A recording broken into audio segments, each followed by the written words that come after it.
আগামী 24 ঘন্টায় দক্ষিণ পূর্বাঞ্চলের ফেনী ও চট্টগ্রাম জেলার মুহুরী এবং হালদা নদীর পানি সমতল বিপদসীমার উপর দিয়ে প্রবাহিত হতে পারে। ফলে এসব এলাকার নিম্নাঞ্চলে বন্যা পরিস্থিতি স্থিতিশীল থাকতে পারে বলে জানিয়েছে বন্যা পূর্বাভাস ও সতর্কীকরণ কেন্দ্র।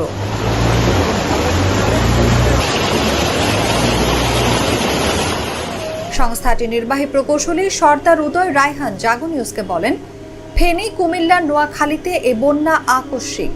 গত কয়েকদিন থেকে টানা বৃষ্টির ফলে জলাবদ্ধতা ছিল, তবে ভারতের বাঁধ খুলে যাওয়ার ফলে নদীগুলোর পানি বিপদসীমার উপর দিয়ে যাচ্ছে। আগামী 24 ঘন্টায় এসব অঞ্চলে বন্যা পরিস্থিতির উন্নতির সম্ভাবনা নেই, তবে বৃষ্টি কমে গেলে কিছুটা উন্নতি হতে পারে।